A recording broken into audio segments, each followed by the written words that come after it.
सर्वप्रथम सगळ्यांना जय ज्योती, जय क्रांती, जय सावता.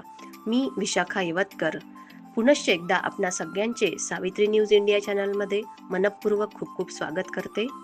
आज 10 मार्च ज्ञानज्योती, क्रांतीज्योती सावित्रीबाई फुले यांचा स्मृती दिवस.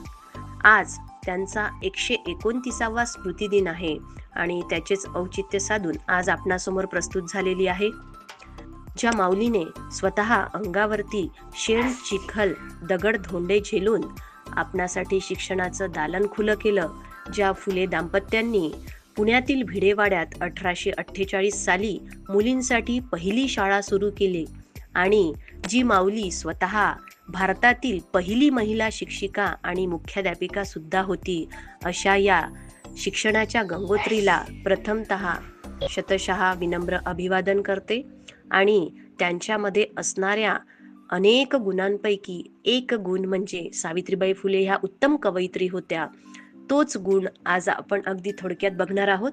सावित्रीबाई फुले ह्या केवळ समाज सुधारक नसून एक प्रगल्भ आणि क्रांतिकारी मराठी कवयित्री होत्या, ज्यांनी 1854 साली काव्य फुले आणि 1892 साली बावनकशी सुबोध रत्नाकर यांसारखे काव्यसंग्रह रचलेत. त्यांच्या कवितांमधून शिक्षण, सामाजिक समता, स्त्री शिक्षण आणि अंधश्रद्धेविरुद्ध प्रबोधनाचा संदेश मिळतो. त्यांना आधुनिक मराठी कवितेच्या जननी देखील मानले जाते, ज्यांनी सोप्या भाषेत सामाजिक अन्यायावर मार्मिक भाष्य केले. सावित्रीबाई फुले एक उत्तम कवयित्री होत्या आणि म्हणूनच त्यांची काही खास अशी वैशिष्ट्ये आहेत. काव्य फुले हा त्यांचा पहिला काव्यसंग्रह असून त्यात निसर्ग, सामाजिक विषय आणि बोधपर कविता आहेत. बावनकशी सुबोध रत्नाकर मध्ये महात्मा ज्योतिराव फुले यांच्या जीवनावर आधारित 52 कविता आहेत. जा शिक्षण मिळवा या कवितेतून त्यांनी बहुजन आणि महिलांना शिक्षणाचे महत्त्व पटवून दिले आहे. त्यांच्या कवितातून बालविवाह, केशवपन आणि रूढी परंपरांवर कडाडून टीका केलेली आहे. त्यांनी शोषित, दलित आणि स्त्रियांच्या दुःखाला शब्दात मांडून त्यांना आत्मसन्मानाने जगण्याचा संदेश दिला आहे.